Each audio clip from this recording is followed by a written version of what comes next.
Smorgasbord Radio is the SmorgShow Podcast.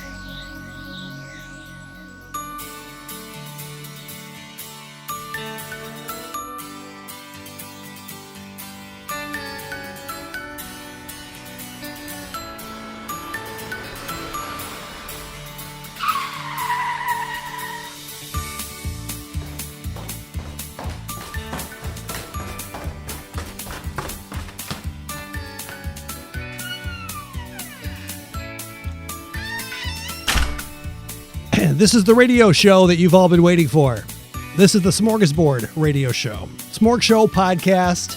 Smorg, short for smorgasbord, which means a variety of things, a variety of food, a variety of, you just name it. It's out there for you. This is it. This is Smorgasbord Radio Show, episode 121, recorded February 27th, 2021.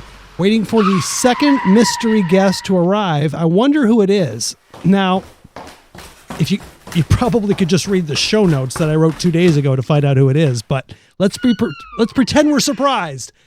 Mystery guest, who are you? I was running to get here. Yeah, thanks for putting my mic on. There you go. You're number two. I always forget you're number two. Yeah, I should know that by now.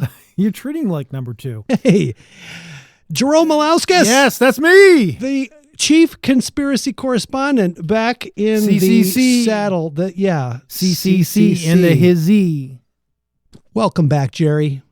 A good friend for 40 years. Jerry Malauskas. 40 years? Oh well, God. Next year it'll be 40 years. This show is in its fifth decade. We are officially banned in Iran and Cuba, by the way. Well, consider itself a badge of honor. It's a badge of honor to be banned in two countries. We're working on more.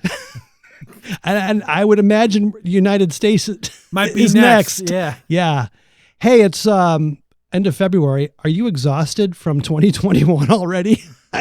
Yeah, it was almost as exhausted from the first month of 2021 as I am for the whole year of 2020.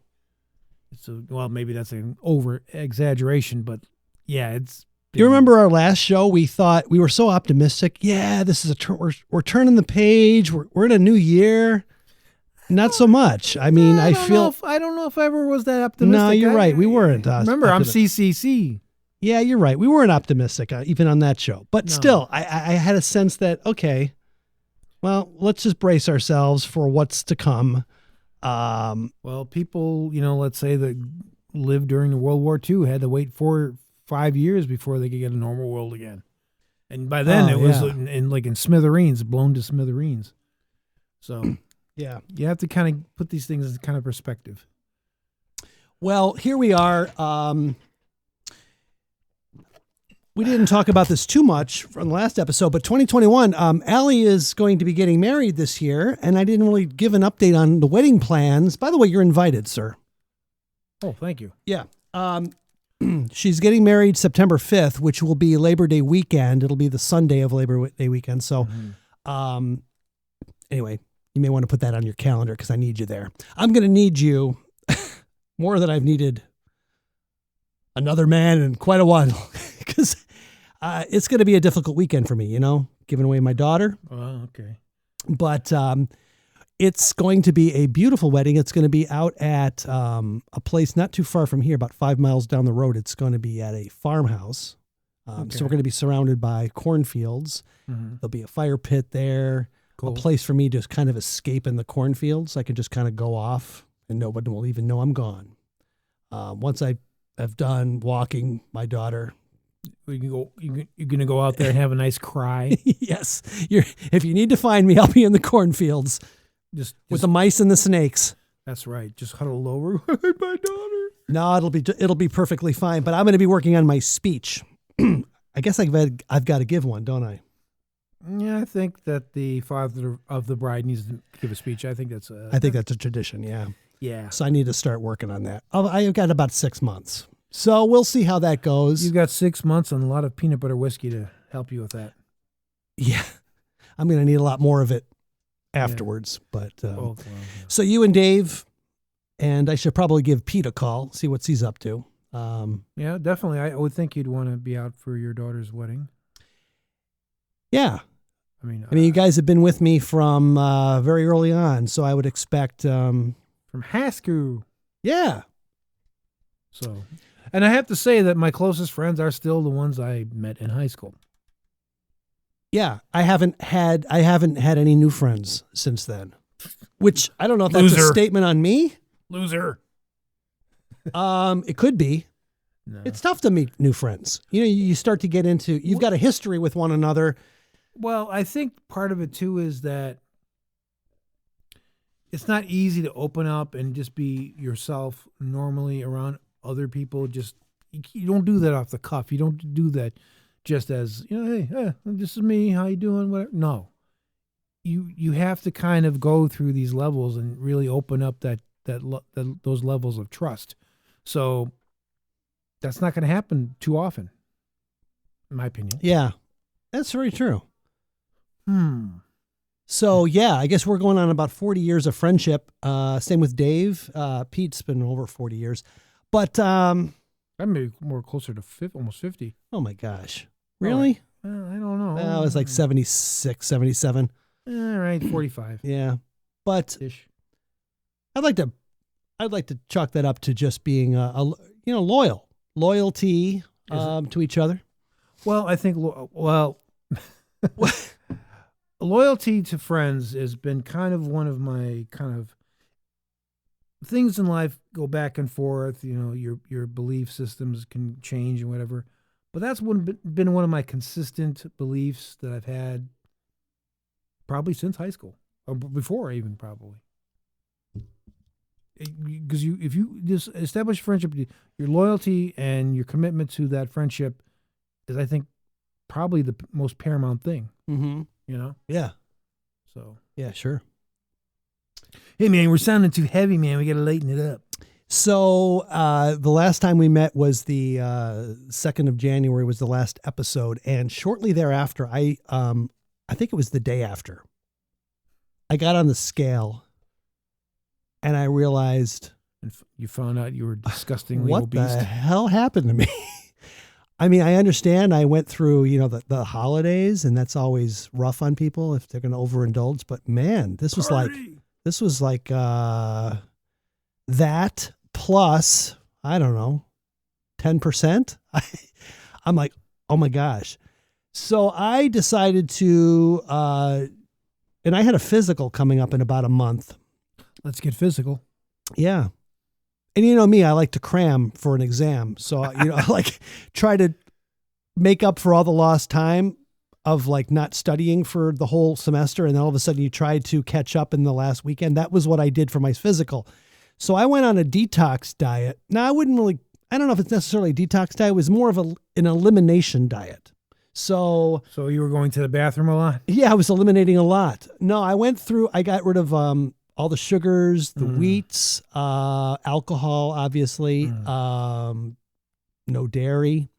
So I went through this period where it was about a week period where I felt like I was going to have a heart attack. I don't know. It was the body. It was actually going cold turkey of like giving up everything at once. And I had this heaviness in my chest. I tried to, I was taking the Christmas decorations down from the backyard, and I brought the box down to the basement to put away in the storage closet. And the flight of stairs going back up, I was out of breath. I had to sit down. I'm like, I don't know what happened. I was getting scared. And on my Apple Watch, I'm a hypochondriac. I start to see things and then I start to worry more about them than I should. But I was looking at the VO2 max. Yeah. Which I guess is the way your body processes oxygen during a workout and how efficient it. Oh, yeah, I get it. I looked at the trend line for the past year and it was like doing okay. And then starting in August, it plummeted. It kept going down and down and down. And I'm like, what happened in August? So then that fueled my mind of thinking, oh my God, I'm having a heart attack. Turns out 3 or 4 days later, all those symptoms went away because I think maybe I got all that stuff out of my system. I don't know what happened. Yeah, well, there are people like in the alternative health community that people would go like and do special diets, especially like things like juice fast and stuff. They say if you have these kind of symptoms and everything, they call it a healing crisis. I mean, I don't know how scientific that is, but I mean, it's a term they use. And when you were describing this, it seemed kind of apt because your body was trying to cleanse and everything. But in cleansing, you might, loosen up some things that maybe you didn't. In other words, I guess what I'm saying is, who knows? Maybe some toxins got into your bloodstream. Yeah, who knows? So I was doing the detox tea. I was doing these baths with these. Kim gave me these bath salts or something that was supposed to be a detox thing. And that's what it is. You're doing bath salts. No wonder. Jeez. Who would have thought? I'd be a bath salt guy. Yeah, I always thought you were meth, but anyway. Yeah, well, whatever happened, I took off like 10 pounds since January, and I had a physical. I passed with flying colors. My numbers were all great. Blood pressure was the lowest it's ever been. And now you're back out here again, and I've had 3 beers in the last 2 hours. So thanks for shoving me off the wagon again. Oh, blame me for pushing you off the wagon. Okay, fine. I'll take that. So Jerry came out here today, and we took him around town. Went to the local watering hole. Which took about like 2 to 3 minutes. Yeah, I know. There's not much out here. Which actually I appreciated. Living in the city, the smallness is actually something I appreciated. The smallness was just so large for you. Yeah, kind of. I mean, it was refreshing. The change was refreshing. I took Jerry to this the local coffee shop that's been around here for, 40 years or something. It's so quaint, and there's this teenage girl working the cash register. And I'm sipping some of the coffee right now. Yeah, and Jerry's looking around. Oh, I know where we're going here. Jerry looks over in the place where you could sit down, and you take your beverage, and you sit on the couch. He comes back. Is that, what'd you say? Was that Polish pottery? No, ceramics. Ceramics. Polish ceramics. She's like, who are you? I don't know. I just work here. I just don't. Leave me alone. We're closing in 5 minutes. Can you catch her beverage and go? No, she didn't say all that, but that's what I just imagined she said in her head. Yeah. Of course, you projected it on her. Yeah. But I do admit I'm a bit of a ceramic snob. No, I have eccentric tastes. I don't know. Yeah, whatever you do. I mean, you. But I embrace my eccentricity. I don't deny it. No, you shouldn't. You should be more of yourself. Well, I'm looking down. I didn't do that detox diet, so there's plenty of myself here. Well, there's plenty of room for you in the studio. Well, that's good to know. So continuing on the discussion about the nutrition. Right. So Kim and I were talking about, I don't know, one thing led to another. We were just talking about how our favorite childhood snacks, let's say, have changed over the years. Because we'll go into the Cracker Barrel every now and then. I don't know if you've been there. And they'll have a whole... no, I can't go there because I personally find the name of it offensive. Oh, the Cracker, yeah. Because being a cracker myself, I find that's right. Well, they've got the nostalgia candy there, so you can go back and you can get the original, Milk Duds or whatever you were growing up. By the way, when you think of your childhood, what snack foods stand out as like staples from your childhood? Well, if you were talking about candy, the first thing that came to my mind was those little caramels that were wrapped in plastic, little caramel squares. Remember those? Oh yeah, the caramel squares. Yeah, I would. Yeah, those are great. Man, my teeth got stuck together many a time. I love caramels. Well, yeah, that's true. But if you're talking about like baked goods or something like that, there's a couple things. I think Twinkies and the Hostess apple pies were probably. Oh yeah, the Hostess apple pies. Oh, actually, if you're talking fast food and apple pies, I remember the old McDonald's apple pies. Yeah, and they were weird. They were very weird because the outside. The crust was had all these, it was like they looked like blisters or something on the outside, and you bite into it, and of course it was volcanic hot. So you burn your mouth every time. Yeah. Biting into one of those. It was very strange. Yeah. So, but that's what I remember. I remember stuff like that. Yeah, I'm trying to think. My favorite candies were certainly, well, let's see. What were they? Well, I like Laffy Taffy. I was actually more of a non-chocolate kid. I like the tangy, the Laffy Taffies, things like that. But as far as the snack foods, Ding Dongs, Ho-Hos, Twinkies, yeah, the whole Hostess lineup was Snowballs. Snowball. Well, yeah, limited amount. I kind of did. That was my thing. Ooh, so much marshmallow. Ooh. But they were actually kind of weird tasting, to tell you the truth.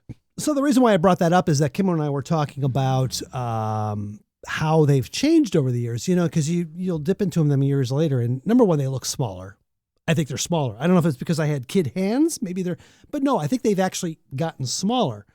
But they certainly don't taste the same way. And I don't think it's because our palate has evolved into something. I think it's fundamentally changed. So we thought, hey, wouldn't it be interesting to go back and see a nutrition label of a Twinkie? Let's just take Twinkie because it's a national treasure, compared to maybe when it first got launched in the early 1930s to maybe when the 70s versus now, and see how it's evolved. So I thought, hey, that's a good experiment or good research project. So I've actually researched some of this, and I found some information that I'd like to share today. We could talk through it a little bit. Some people research ancient Egypt. You research Twinkies. I did. In fact, I'm not the only one. Apparently there's an author who wrote a book called Twinkie Deconstructed. At the heart of the book is the fundamental question: why is it you can bake a cake at home with as few ingredients as 6, but the Twinkie requires 39? And why do those ingredients, they don't resemble actual food? You just can't pronounce them even. I've got 2 words for that. Yeah. Shelf life. Exactly. You are absolutely correct. The shelf life of a Twinkie back when it was launched in the 30s was 2 days. There you go. Then it became, I think we'll get into this in a little bit, but I think it became 24 days. And now then I think around 2012, when Twinkies were supposedly it was dead, and then another company bought it and brought it back. Now it's something like 39 days. I was like, okay, what's changed? Hey, matches each ingredient. 39 days, 39 ingredients. Yeah, or something like that. In fact, there's a school, a high school in the Northeast somewhere who had an experiment. In 1976, they decided to take a Twinkie and put it in a glass cabinet. And it's still there today. So it's 44 years later, and it's still sitting there.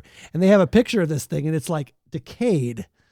And it's still in this classroom of this professor from 1976. But it's actually decayed, though, right? It has decayed. Okay, good. To dispel the myth that it's going to survive a nuclear holocaust, which... Well, I think maybe today's Twinkie might do that, but... maybe, not then, yeah. So let me see here. Where do I want to start? I've got a bunch of things here. A single Twinkie contains 39 ingredients, but only 5 of them are recognizable. Flour, egg, water, sugar, and salt.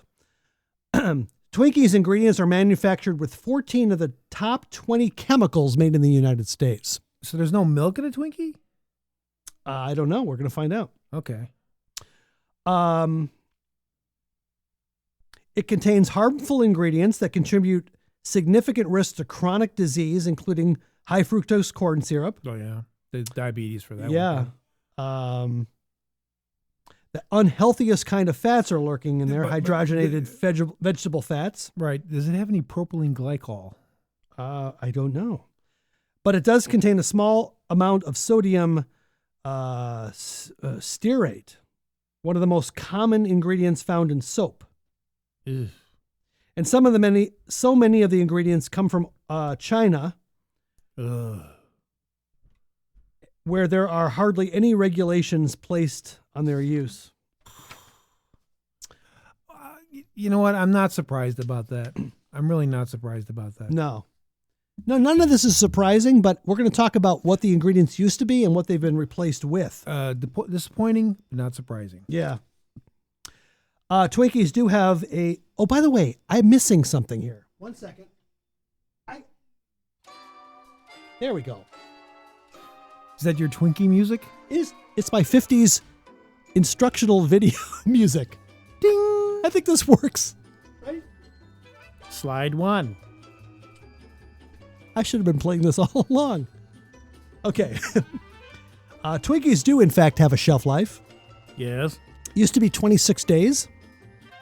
That's still pretty long. Not exactly the post-apocalyptic situation that some may have conjured up. They went out of business in 2013, and they came back with a shelf life of 45 days. Nobody knows exactly what extended their life. An additional 22 days, 19 days. Do you want to know? Yeah. Well, I guess we're going to find out.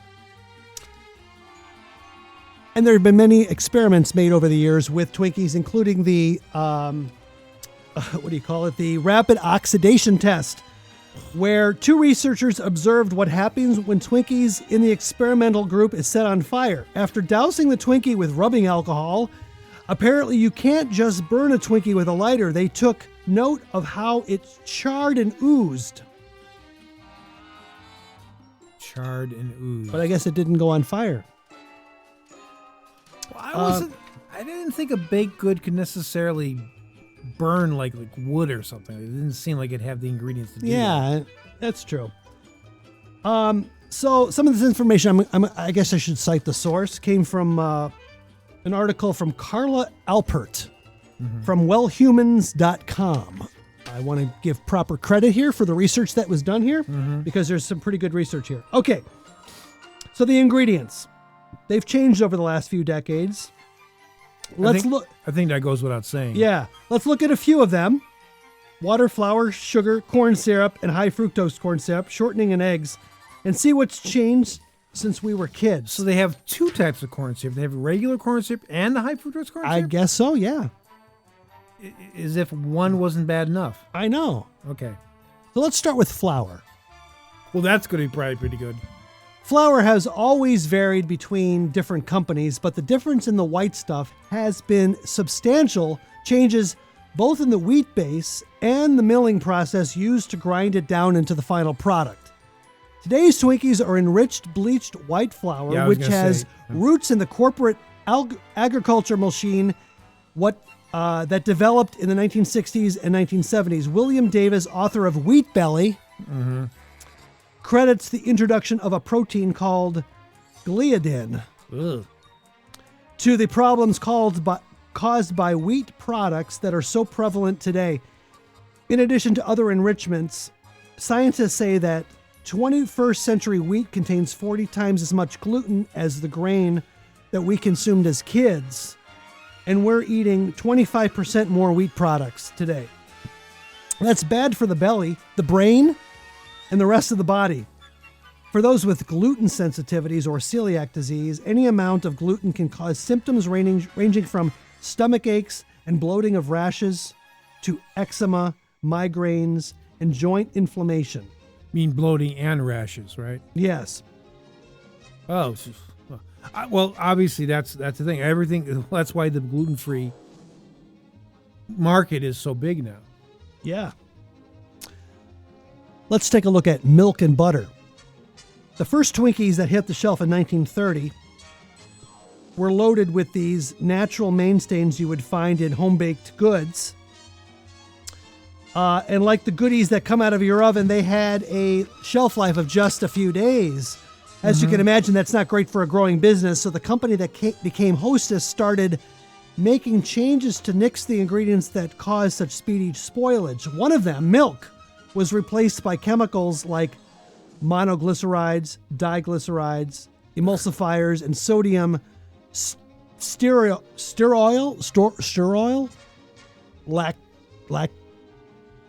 lactolate. I don't know these chemicals. If you can't pronounce it, it's definitely not good for you. Yeah.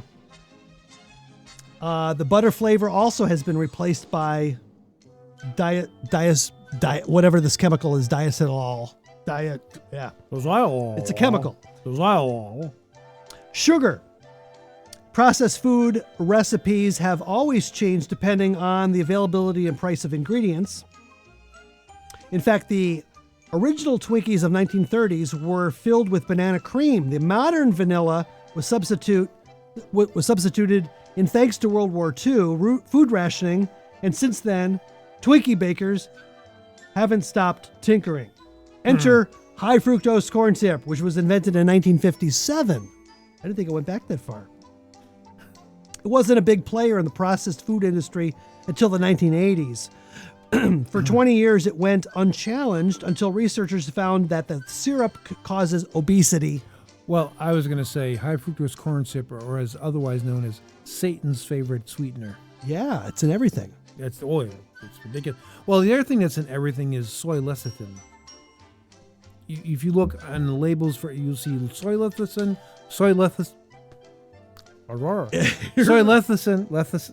You know what I mean. Yeah, I know what you're talking about. And maltodextrin. That seems to be ubiquitous. I see them everywhere. I don't know if they're in Twinkies. They probably have so many other things, they probably don't need to add those things into it. Yeah. But I wouldn't be surprised if they did just for the heck of it. Exactly. So anyway, I didn't think we would be talking about the Twinkie so much, but it was just I couldn't actually find a food label that showed, hey, what it would look like in 1970 versus now. And I don't know, I picked 1970 just because we grew up in that time frame, but I thought I would see like literally ingredients versus now where it's like 39 chemicals. They actually have, there's links in these articles that take you to how to make your own Twinkie. And it really only requires 6 ingredients. And it's like you could make a traditional Twinkie from the 1930s recipe by just some basic ingredients. Mm-hmm. So there you go. For whatever that's worth. Yeah, that's why we call it the Smorgasbord Show, because it could be about anything. Even a smorgasbord of chemicals. Certainly not food. That's right. So, food is just so 20th century, Future's chemicals. A big tube of chemicals. This music is fun. I feel like frolicking right now. It does. Let's play this out here, and we're going to take a break, and we've got a couple of features here to play here in just a minute.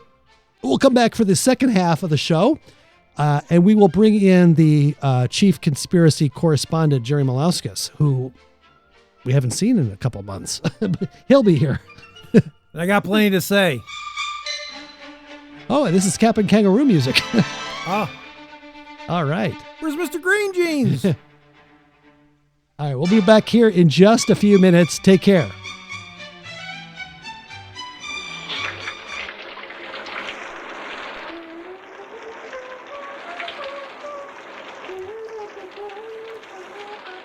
The next time you're in the shower and Chris and Dave stop in, say the SmorgShow Podcast is going to make me rich. And win.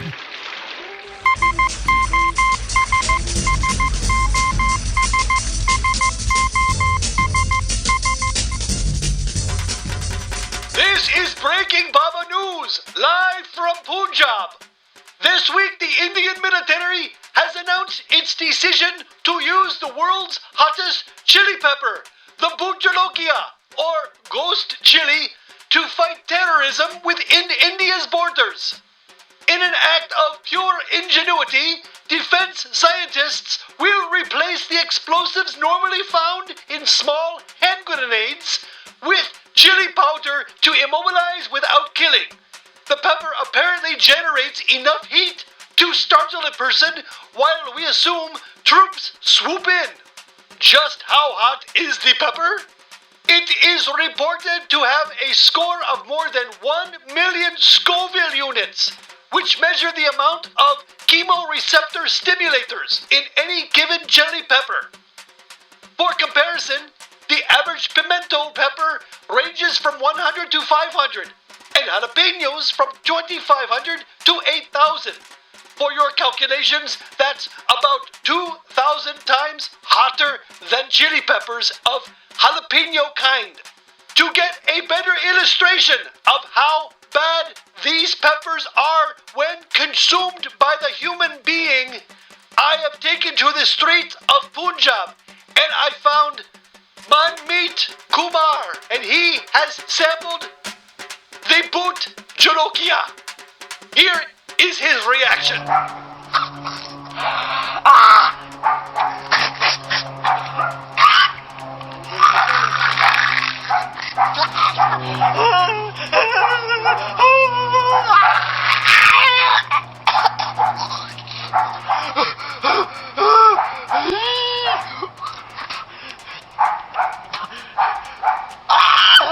What is outstanding is that the pepper, capable of choking terrorists and forcing them from hideouts, is actually edible. In northeast India, the Bhut Jolokia is not only appreciated for its taste, but is also tested as a cure for stomach troubles and a way to fight the summer heat. And that is not the all. Other potential uses include aerosol self-defense sprays for women, body temperature raising food supplements for soldiers deployed in cold weather, fences coating to deter wild animals, and riot control and mob dispersal devices. This is Breaking Bubba News with Bubba from Punjab.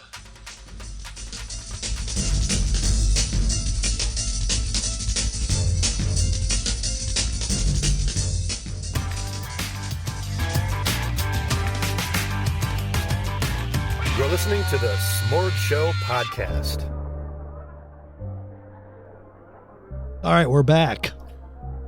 Cool. We're actually hot. Thanks, Baba. By the way, just a shout out for Allie's birthday. Allie will be turning 23 on Monday. The original co-host? The original co-host of the SmorgShow Podcast, who has grown up and decided to leave her father to his own hobby. I don't blame her. No. She's got a life to live, man. She does have a life to live. It's a fantastic life. Fantastic. Anyway, she'll be we'll be celebrating with her tomorrow night. Cool. Yeah. Cool. So we're in the SmorgShow Lounge. This is the dark half of the show. Dark. Why don't you turn the lights on then? It's bright in here. The first half was, we always like to keep the first half as light and jovial. Happy snappy. Very trivial. And the second half is more dark, down to earth reality. Just it's we would like to say that the first half is like tea with a lot of milk in it. Very kind of, and now we're getting into like the deep dark espresso. No sugar. Exactly. The stuff that makes you go. So it's more of our current events kind of half. By the way, I've got the whiskey here ready for this. Yeah. Which is actually, this has been a tradition that we started a few episodes ago where we just pour ourselves some peanut butter whiskey. And it really helps to deal with our situation. Yeah. Which is life. And the more peanut butter whiskey, the better. Oh my gosh. Unless, of course, it has the ghost chili peppers in it. Yeah. Which, by the way, I wanted to kind of correct Baba on that a little bit. Yeah? The ghost pepper isn't really the hottest anymore. They came up with a new hybrid called the Carolina Reaper. Oh, yeah? And that's hotter than the ghost pepper. Really? It's hard to believe it. I don't think it's hugely hotter, but it's definitely hotter. It was something that was developed, I guess, by some guy in Carolina, I guess, and that's why I called it the Carolina Reaper. But it's not something that's native to anywhere or anything like that. This is like somebody mixed this pepper with this pepper, and we got. We should put you in contact with the Indian Defense Department. Probably. Yeah, because they're working with some outdated peppers. Well, that's true. But here's the deal. First of all, I was hoping we were going to do a little cheers before we did the shot. But there's always more. Hold on a second. I'm pouring a second shot here, and we can just cheers ourselves. That sounds fine to me. It's flowing like mud around here. Okay, here we go. Cheers. Cheers. And 2 shot glasses I bought for you too. Yes. Yeah, thank you very much. Both of them. Yeah, they're pretty pretty. Sort of. Oh, man. Hold on a second. Ooh. You know what? That is tasty. Yeah? I mean, because I'm not... This is the old Smoky. And you're saying that this has milk? Look at the back when it says. Okay, let's see here. I can read these ingredients. I think it's the thing on the... It's like when you have like allergies, they list whatever, because people have like milk allergies and they have wheat allergies, and they'll put that all in like bold print. So it should be, well, maybe. I don't see any ingredients on this label. It just says the government warning about birth defects. We're too late for that. Yeah, we're way beyond that. But Prove it. You know, true. I gotta say, to me, this is. I know it's whiskey, but man, could drizzle this on like a chocolate cake and be perfect. Yeah, it's like it is literally a dessert. Tasty. Toaster. So did you hear that that China has subjected U.S. diplomats to the anal coronavirus test? I heard about that test, and I hear it's not very pleasant. No. So apparently, where is our wonderful president to protest? To put a stop to that? Yeah. I guess it was a complete embarrassment to those who went over there. An unnamed U.S. State Department official said Wednesday that Chinese officials required an unspecified number of American diplomatic personnel to submit to anal testing for coronavirus. The Chinese Foreign Ministry on Thursday denied any such testing had occurred. And you know, if it comes from the Chinese government, we can absolutely believe it. Absolutely believe it. China began using anal swabs to detect the coronavirus at the beginning of this year, primarily for high-risk subjects, people who are already under quarantine, and travelers arriving in the capital of Beijing. The procedure was used more broadly during the regional coronavirus outbreaks that coincided with China's Lunar New Year holiday. Mm-hmm. Chinese scientists claim that the anal tests were more accurate than nasal or throat testing. No other nation has incorporated this sort of testing into their regular coronavirus response at press time. I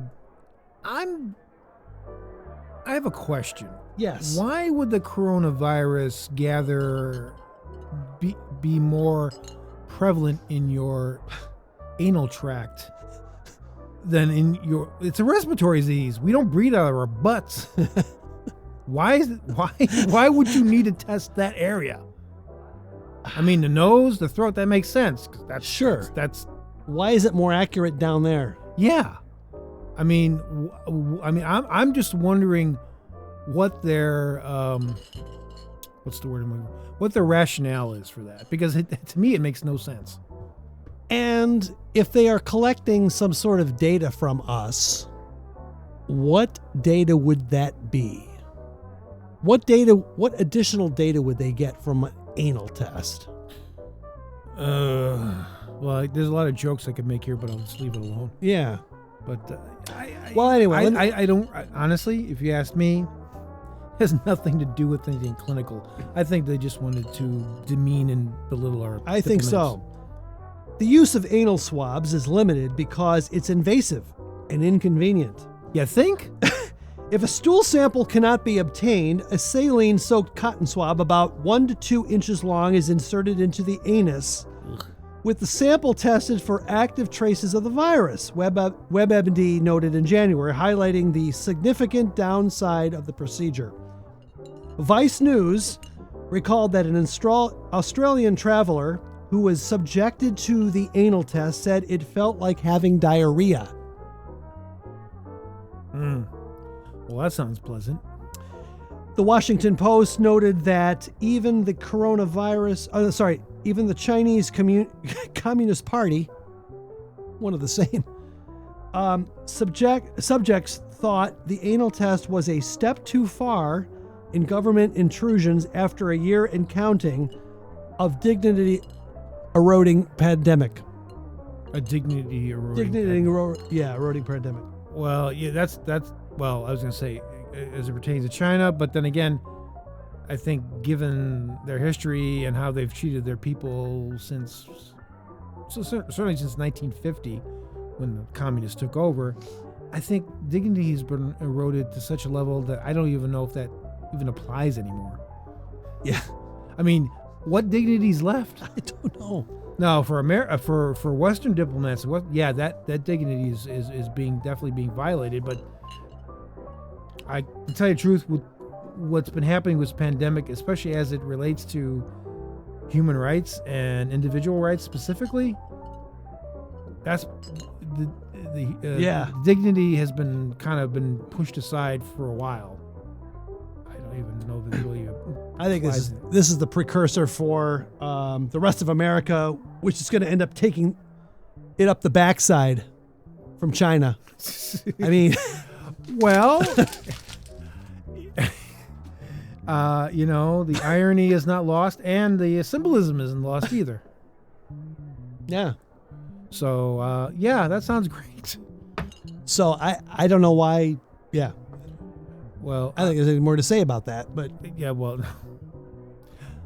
let's just say it's a crappy situation. I was going to use the other word, but I thought we'd keep it a little more PG. Yeah, well, sure.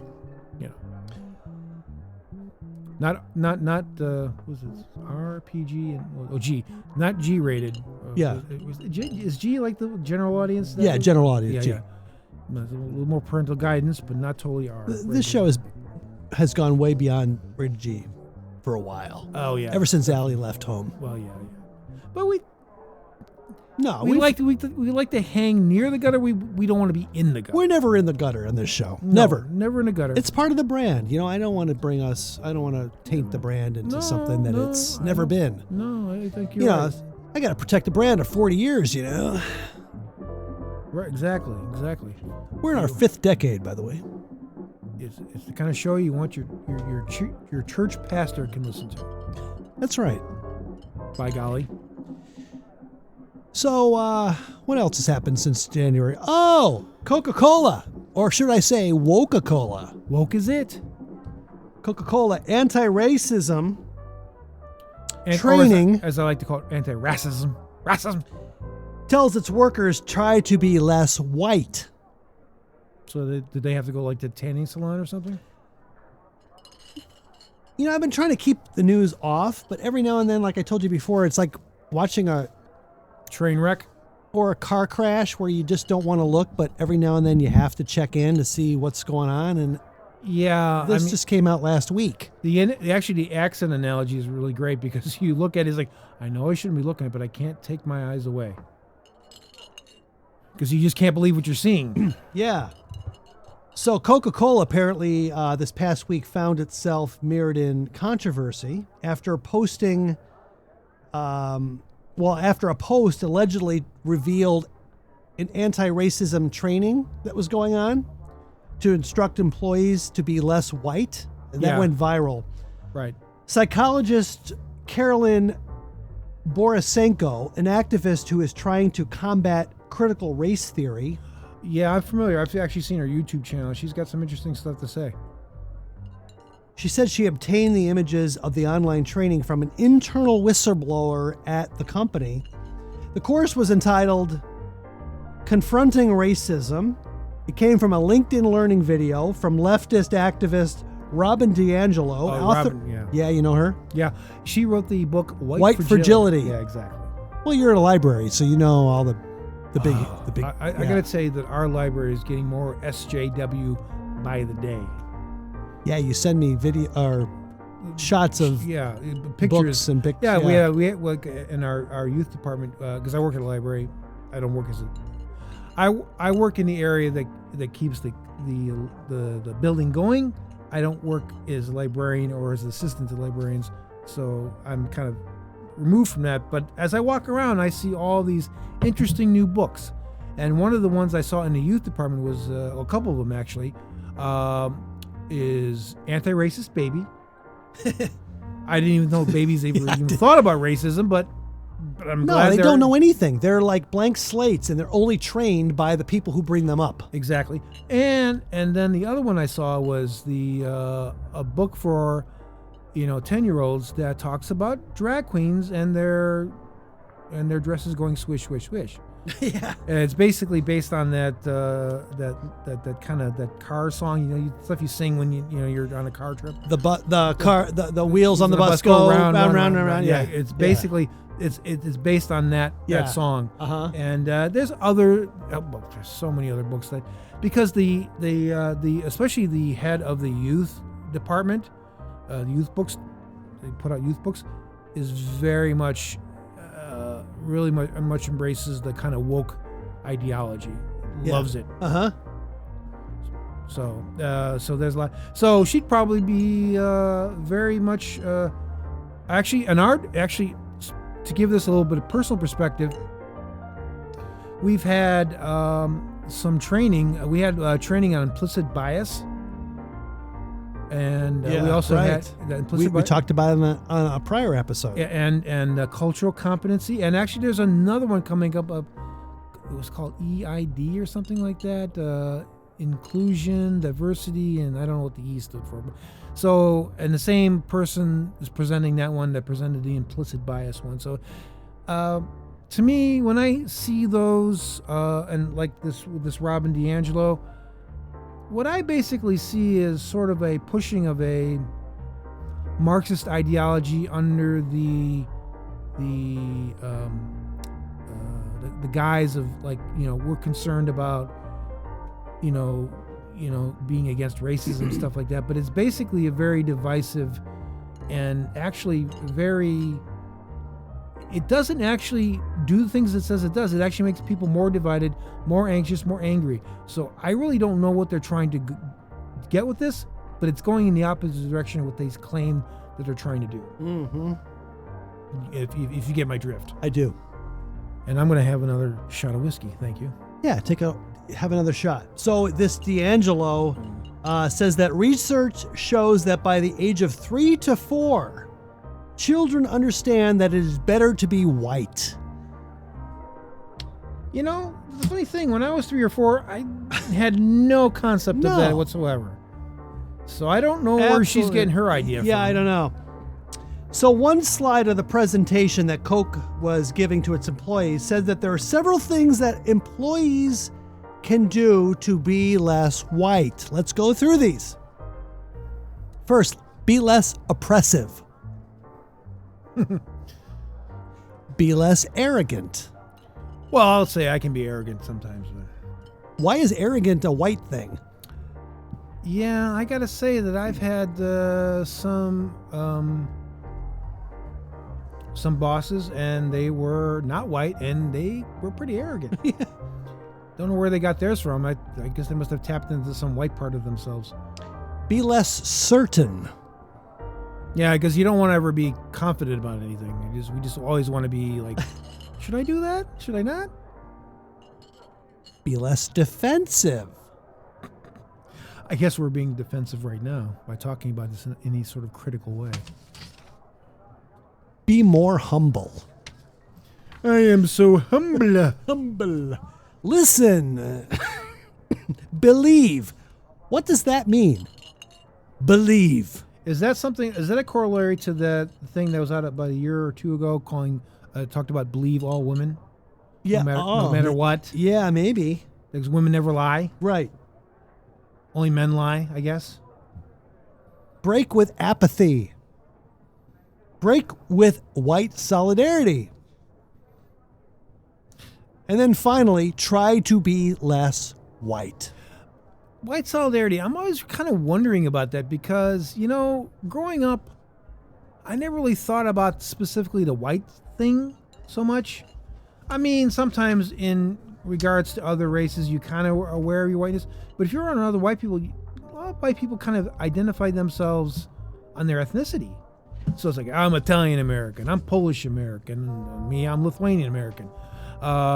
We really kind of identified with that solidarity. We didn't really think about like, I'm going to hang out with some of our pink people. Right. It just didn't occur to me.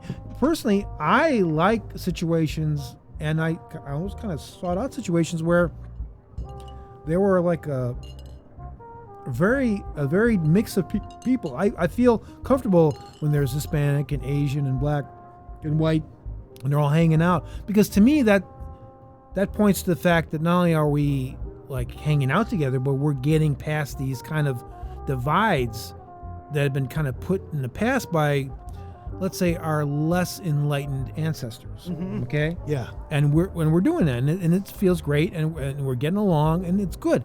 But now we have these social justice warriors, and in their pursuit of social justice, they're actually making us more divided and more segregated again. So I'm kind of wondering,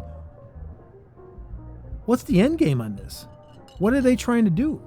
Because if it's about, breaking down barriers, it seems every time they put out something like this Robin DiAngelo, the barriers are going back up. Yeah. We're more at each other's throats. And the people that seem to be most adamant about pushing this be less white and everything are usually other white people. Yeah. I'm not saying there aren't black or other, ethnic minorities, if that can be still said. I don't even know if that's an offensive terminology. But they're not as hot about this as the virtue signaling white person. In my neighborhood in the city, which is especially directly west of me, is like overwhelmingly white and very middle class, upper middle class. Mm-hmm. They live in very nice big houses, and you see Black Lives Matter. We're open to all the races and everything. It's like, if you were, then why aren't you living in a more ethnically diverse neighborhood? Why aren't you like inviting more of this diversity into you preach about it in your front yard with your little signs and everything, but I mean, I have been in so many situations where I've been literally the one or two white people in the actual room, and I've been comfortable with that, and I've interacted, and I've treated and I've interacted with people of other backgrounds like they're just other human beings. Yeah.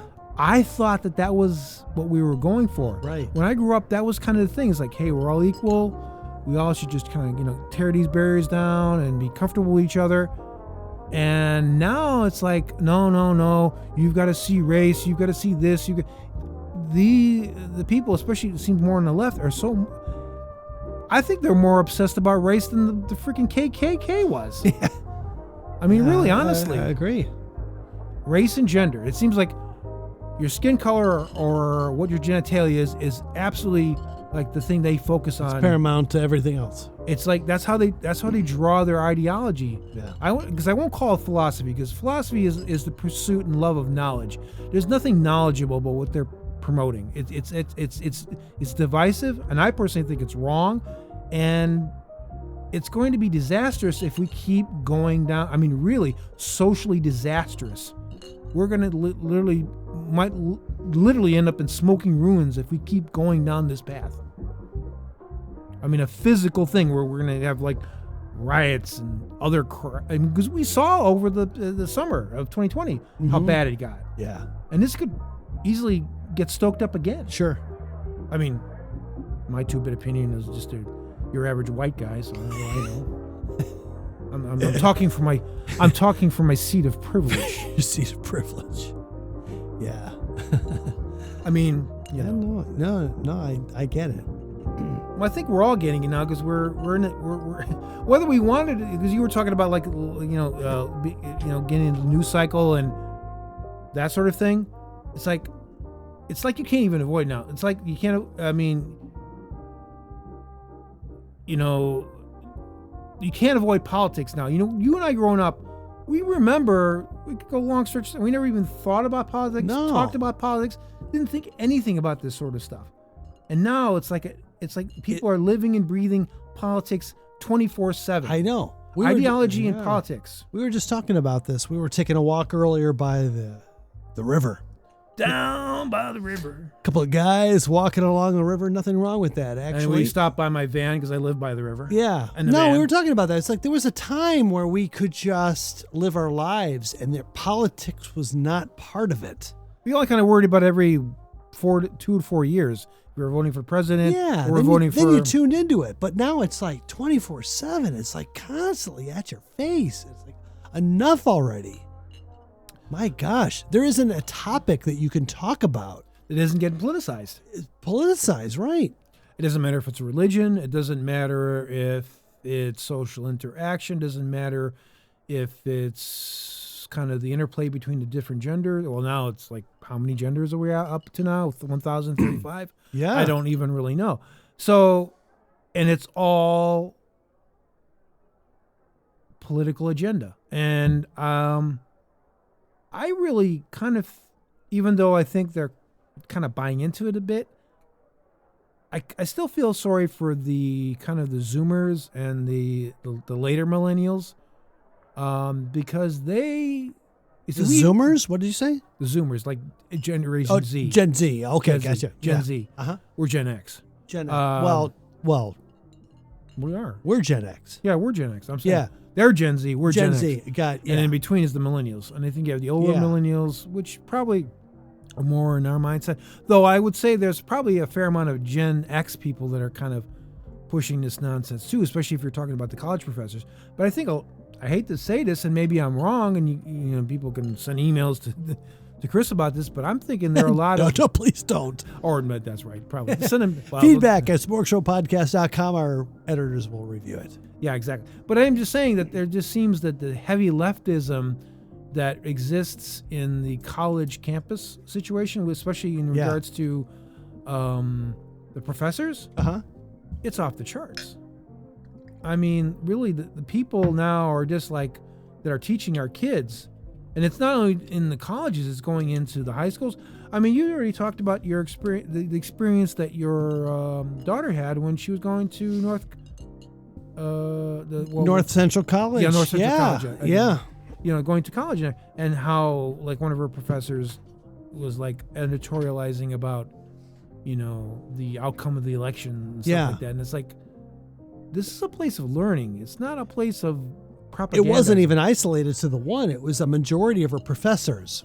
Oh, there you go. There was actually one that was actually pretty interesting. And then she would record some of it with her phone. Mm-hmm. And he was a libertarian, and he was challenging both sides of the aisle. He was really fostering an environment of people to express both sides of the issue. And it was a really fascinating class. This guy was great. Well, you see, what you're talking about there encapsulates what going to college and learning used to be.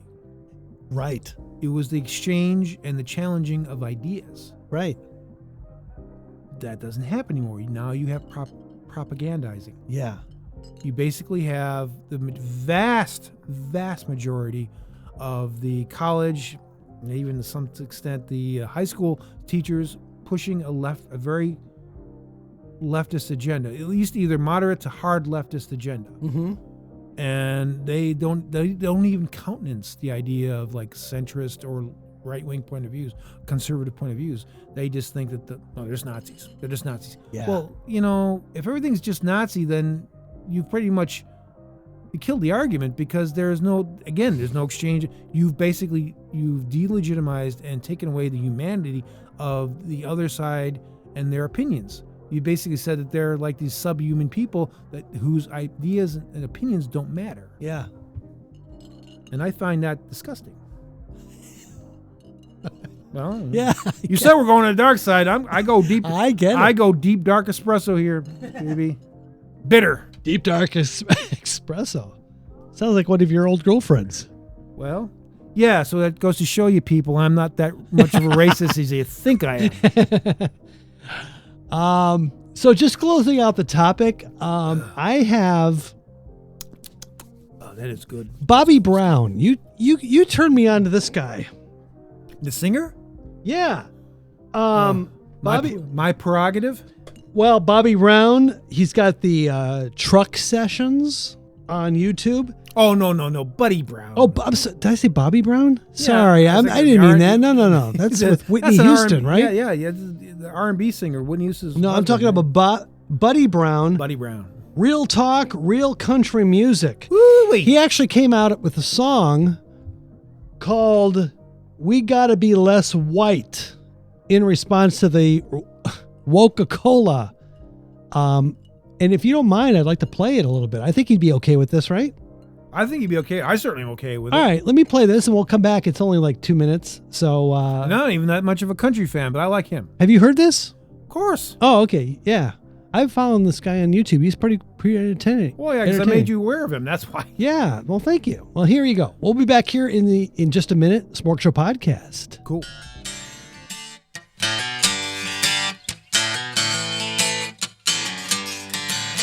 Coca-Cola's done lost their dadgum minds. Yeah, the white guilt's hitting pretty hard this time. I thought I'd seen it all, but as it turns out, I have to change my skin to live this one down. We gotta be less white, be less white. It's liberals gone wild and they lost their minds. We gotta be less white, be less white. Now I'm switching to Pepsi and it's all alright.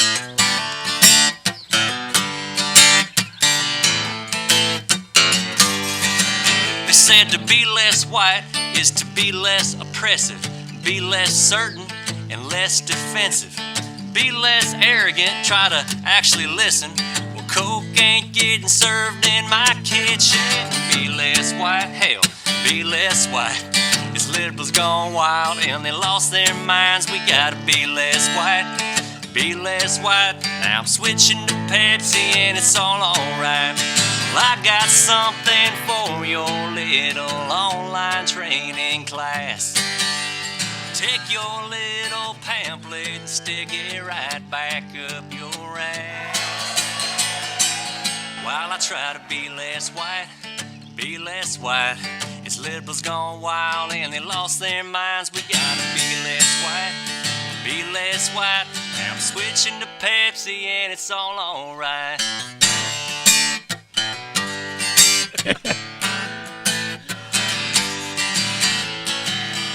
There we go. God bless y'all. Be sure to subscribe. That might even end up being the new theme song over at Pepsi. I don't think the boys at Coca-Cola are going to like it much, but over at Pepsi, you can have it if you want it. There you go. I'd be humming it. You know what? I wouldn't be surprised if Pepsi actually overtakes Coca-Cola over this. And they would First time. And I will tell you what, they would deserve it to do so. I mean, that is, of course, if they're not doing the same kind of garbage that Coke. Yeah, you never know. Or it's like Woka-Cola. Yeah. So I think that's the thing is that, I always find it very interesting that they use this term woke, because that's the past tense of awakened, or whatever. It's like, so it's basically saying if you're woke, that's it. You've been enlightened. You're not going to be any more enlightened. You know. Right. And I also and here's the thing. There's so much about, the racial oppression and all this, and they're concerned about it, that they go out of their way to use, black slang. So they've appropriated black slang in the terms of trying to help black people. Go figure that one out. Yeah. But then again, I'm not even going to try. I'm not even going to try. But I do like Buddy Brown. I do like his truck sessions, as he calls them. Truck sessions, yeah. And I love it because he's sitting in the back of his pickup truck. I mean, he's a good old boy. He's got his cap on. He's got his guitar. And actually, wherever he lives, I said he lives in Mississippi. But wherever, it's beautiful over there. I mean, wherever he lives, it's beautiful. Yeah, with, the videos, the trees and everything. I'm just like, you know what? I used to look down my nose at places like the South and Mississippi, but after what I've been seeing, what's been going on in our enlightened northern states, I'm like, yeah, maybe the South isn't so stupid after all. I've been looking at, which is, of course, a prejudiced way of looking at the South anyway. Sure, yeah. We've been trying to figure out where we want to retire because, I've been in Illinois since, 1974. I've been here since 1965 when I was born. Yeah, you've been here forever. We're definitely not going to retire here. And, Allie's marrying somebody who's going to be going into the Navy. And so she's going to end up probably, I don't know if she'll be in Virginia, wherever she's going to be. In the Navy. But we're going to be moving somewhere within the next 5 years. I hope to be retired. And I put air quotes around retired because I don't think I'm never going to be able to work. I'm never going to be able to not work. I mean, Yeah. I'm going to have to do something, but I would say my time in Semi-retired. corporate America will end within 5 years, which I'll be almost 60. Right. But can I ask you a question? Yeah. Because you've been working in corporate America. Yeah. Since you had a job. Since 88. 88, for sure, because that's when you started working for IRI, Information Research? Yeah, I've been in market research for 33 years now. Right. So, and obviously that's part of corporate America. I want to get your insight into what you think how you've seen the sort of the landscape of corporate America change from then as opposed to now. Because my idea back in the day when I was growing up, corporate America really stood for kind of solid, conventional, conservative values. If you're in corporate, you kind of your total line, and it's like very, conventional. I don't think that's the case anymore. And maybe because you've been in it for so long, you can give us like an insight, like maybe when it changed and like, you know what I'm getting at here. I know what you're getting at. I'm not sure I have a definitive answer as to when it changed. I just know in the past couple of years. And so, I mean, let's say. So you wouldn't say if you went back a decade or so, you're still dealing with more conventional corporate structure, and it was not woke back then. Politics never entered the corporate arena as far as I was involved in my industry, my companies, whatever. It was always separate. They never brought in the concepts that we're hearing about in the past couple of years. Right. Black Lives Matter, white privilege, the other buzzwords we've talked about. That's only been in the last couple of years. And I don't know if that's because of the leadership, the new CEO, Well, I would think that may be part of it, but when you say last couple of years, if we look at it from a timeline, then we've got to kind of pinpoint it to around the time that Trump was campaigning for office and when he got elected. So it's got to be, it seems like it's more so around that time. Or am I wrong? No, you're not wrong, but I would even pinpoint it more since even just last year, ever since. Oh, really? That recent? I would say since all of what we saw throughout. Oh yeah, especially over the summer when you had the Black Lives Matter riots, the George Floyd incident. I think is what our CEO then started to have more of an open dialogue about what we were experiencing, and yeah, which in and of itself I wouldn't necessarily have a problem with, except that usually this seems the dialogue ends up being very laden with the agenda and ideology. It's never like, well, all right, this is what white people think, this is what black people think, this is what other people that are non-white think, that sort of thing. And then kind of like, let's hear everybody's perspective. It seems like the conversation is being led as opposed to being an open forum. Am I wrong? Yes. Yeah, I would say that. Okay.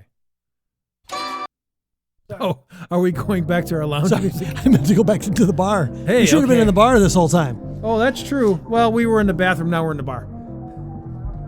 Yeah, well, hey, just a closing argument. Have you heard about Mr. Potato Head? Yes, I have. A long, what do you call it? He's an icon. But I mean, another one of these icons that are lost. Icons that have been lost. We started with Aunt Jemima last year. And Uncle Ben. And now we got Mr. Potato Head. Apparently, Hasbro is dropping the horrific? Mr. from the Mr. Potato Head. Oh, hold on a second. Yeah. Did they actually use the term horrific? Yes, they did in this article. Well, I'm just wondering if Hasbro actually used the term. No, I don't know about that. Whoever wrote this from CNN Business. Really? That sounds more like Vox. It could be. I mean, I don't know. Vice. It's all same cloth here. Well, and that's true. We're talking CNN. CNN Business. This is where this article came from. Hasbro is dropping the horrific Mr. from the Mr. Potato Head brand, renaming the plastic spud to the gender-neutral Potato Head. Now, When I first saw this, I thought, oh my gosh, they're just getting rid first of all, they have Mrs. Potato Head or Ms. Potato Head. Probably they had to update that. So what was the problem? You had... Oh, I'm sorry. It's only 2 genders. I'm sorry. I forgot. Well, it started off being, back in whenever it was introduced, 1950s, it was actually a potato. Well, that's actually the one I used when I was growing up. Probably because my parents were just too cheap to buy the plastic. The actual plastic. So here's a the potato. Accessories. Yeah, here's the accessories. Stick it on the potato. Yeah. Which, to tell you the truth, I don't have a problem with that. It makes you appreciate potatoes more. Well, apparently they're getting rid of the brand, Mr. Potato Head, but they're calling it Potato Head. But they're still going to have the characters, Mr. and Mrs. Potato Head. I don't really get it, but... Well, it seems like much ado about nothing. Like, if we want to go back for a second about the Aunt Jemima and Uncle Ben thing. Yeah, sure. You're getting rid of 2 iconic, black presences. Is that a word? Anyway, yeah. You're getting rid of those that have been around. And by the way, if you were talking about like Aunt Jemima back in the 1930s or 1920s, I could see the offensiveness of it. But if you've looked at the label of Aunt Jemima lately, it just looks like somebody you would run into in the store who's like a middle-aged black woman. That's all she looks like now. Yeah. And same with Uncle Ben. He just looks like somebody, some average black guy in his 50s. Yeah. There's no the head wrap. There's no like Uncle Ben used to have like the butlers thing. So I understand that you kind of want to move away, and they were already moving away from it. And if it was a problem with the uncle and aunt thing, fine. Then you could call it Jemima syrup. Sure. Or Ben's syrup. Just drop the Ben's syrup, Ben's rice. Ben's rice. You know what I mean. I know what you mean. Just drop that part, because I understand what they were pointing is that back in the day, black domestics or black people that were working domestic, especially if they were long-term working with a family, or they'd get the affectionate title of aunt, or uncle, or something like that. So I understand why that could be, to some level, for some people, offensive. Though, to tell you the truth, Uncle Ben, there's Uncle Ben in Spider-Man. Is that offensive? Right. Oh, I'm sorry, he's white, so I guess... Right. No. But anyway, you could have switched it. But now, like, for example, with Aunt Jemima, you got Pearl Milling Company. That sounds like something you should be making, like, shirt... a company that should be making shirts, or something like that, not like... Yeah. Syrup and pancake mix. I don't know. It's very strange. But now there's a problem with Potato Head because we gendered. Yeah, right. Potato Head or Mr. Potato Head. It's too gendered for them. Well, so apparently, I'm sorry, I'm trying to figure out where we left off. Well, Mr. Potato Head. Yeah. So a potato doesn't have a gender. And I think most plants, at least the byproduct of plants, don't really have genders. No, you're right. So apparently the director of whoever's calling the shots here says that the alternative would have been to produce a whole variety of different products to cater for different genders, but that would be unwieldy in terms of cost and securing space in stores. So this is the simplest solution. No, the simplest solution is to leave it the way it flippin' was. Yeah. What the heck? I had no problem with putting a mustache on a potato and calling it Miss Potato Head. Because you have Mrs. Potato Head, and you'd put like a little bow in it, a little flower in the hair. Yeah. Oh no, you see, you can't. Oh, you can't have that. Well, because maybe the guy wants to have a flower. Fine, put the flower in Mr. Potato Head's hair. I don't care, but just give me my Mr. Potato Head. Do Mr. Potato like David Bowie and Ziggy Stardust with the extra makeup or whatever. So I don't know what the heck is going on with this, but apparently this fall there's going to be a new branding. I don't understand this. They're going to call it Potato Head, but the potato is going to be still in there with all the same accessories as before. But you can make it whatever you want. But there was a Mr. and Mrs. Potato Head, so I don't get it. Well, if it's for those who want to have, say, gender fluid demigirl or soy boy, Soy boy. That's it. When does the madness end, Jerry? Help me. I don't think it will. Well, you know, There's got to be an end to this. What's the end? It's not going to be good. I got to tell you, it's not going to be good. Because all right, tell me a happy ending. Well, I mean, I think the happy ending is when people start not to take this seriously and they start to basically ignore it. As actually you're kind of seeing with things like the Grammys and other things like Oscars. The ratings have been going right down into the toilet, as they should. The same thing with sports, because people are going to start reconnecting with things that are important to them, and it ain't going to be the garbage that's coming out of either corporate America or the Hollywood industries, whatever, music industry, or people, because now they are talking about, and you probably heard about this too, that they're going to be trying to push, and I think it's a J.J. Abrams movie, push a black Superman now, written by some guy named Ta-Nehisi Coates or something like that. It's like, okay, well, you had Black Panther, which was probably one of the highest grossing films ever. And that was fine. I mean, whether you like the plot of the movie or not, it was there. It's fine. And and I have no problem with Black Panther. I think it's great.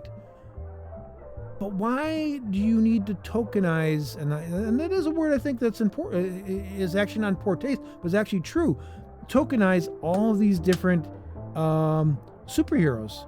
I mean, when these superheroes were developed initially, the country, America, was like 90%, 85% white, okay? Yeah. So, yeah, if you're going to put a character and you're going to have it out and be, to appeal to the majority of people that were in the United States back in the 30s, 40s, 50s, it's going to be, unfortunately, or no, I'd say, it doesn't matter what's fortunate or not, it's going to be a white character. But that doesn't mean you can't bring in other characters later, like a Black Panther or other types of superheroes that would reflect other ethnicities. Nothing ever stopped that from happening. You could develop a superhero now from either black or Hispanic or whatever, and it would do fine. And then, there's actually some where they do things like, let's say, the Miles Morales character from Spider-Man, yeah. Spider-Man, yeah. And it's like, but he's like in a different timeline and dimension. Who's that? Miles Morales. Who is that? That's an alternative universe Spider-Man. And he's black and Hispanic. He's Afro-Hispanic or something like that. Oh. But that's fine. I have no problem. It's like, for example, like the Green Lantern, because anybody who possesses the Green Lantern ring can be Green Lantern. If they're chosen, they'd be part of the Green Lantern. Because the Green Lantern is not one person. It's part of a large universal fraternity. So you've got like Green Lanterns that are all over the universe of different species. So they say, okay, this Green Lantern was Hal Jordan. He's white. And they moved on, and they had a black Green Lantern. And I had no problem with that because it made sense in regards to the character and story because it's who possesses the Green Lantern, ring. Yeah. And the same thing, but then you have things like with Doctor Who, where they went and after 50 years, all of a sudden Doctor Who decides to change his gender to a woman. When they could have done that like 20, 30 years ago, but they didn't, only did it now. I mean, doesn't that seem like that's a little disingenuous? I think so. For sure. Yeah, for sure, man, dude. Yeah. Okay.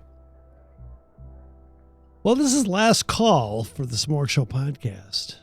Good thing, too. My gosh. I'm pretty sloshed. You were pretty revved up there in the last 10 minutes or so. Well, yeah, it's a good thing I had the peanut butter whiskey because I would have been even more revved up. I've been screaming in the microphone. Yeah, no, this is good. This is good dialogue, man. Well, I think it's something that, gets people's minds meditating on this and thinking. This was a record-length show. I mean, this is an hour and a half, man. We got to wrap this up. We definitely got to wrap this up. I got to pay you overtime for this one, man. Yeah. Extra. Right. More peanut butter whiskey. Yeah. Okay. Well, thank you, Jerry, for coming out to the SmorgShow Lounge. We are we're just winding up here. I'm fading quickly. Yeah, same here. Oh, man, it's only 5:30 when we're recording this on Saturday, February 27th. I am so glad this winter is almost over. Let me tell you. Oh, God. Oh, my gosh. This February was awful. Anyway, we will be back in some form or another in the next... Probably another month or so. Yeah, sure. I think we've done more shows together with you coming out here the way we've been the last... Well, it seems every time I come out to visit you, it's like you drag me down to the studio, so I really don't have a choice. Well, I think that's part of the reason why you come out here, right? Well, don't you like looking forward to this? You like to unload? No. I know, but you make it sound like it's a labor of... well, it's a labor of love. Yes. Chris, it's a labor of love. Yes. Okay. I love laboring with you, Chris. I love laboring with you. That's okay. Or lathering, whatever the case. Yeah, all right. All right. Okay, let's close this up here. Where are we going here? Outro, I would think you'd want. Outro. There we go. Right on. I don't know where this outro came from. Hey, this is the Smorgasbord Radio Show. The best way to reach us is 312-94-95-SMORG. Please call it because we are paying for this thing and nobody's using it. Shame on you people. I don't want to give it up because what are the likelihood that I'm ever going to find something with SMORG available? Probably not. 312-95-SMORG. Feedback at SmorgShowPodcast.com is our email address. And that's it. We'll be back in some form or another. Thanks for coming out, Jerry. No problem. Pleasure as always. All right. Let's get into the man vehicle and leave this place. Yeah.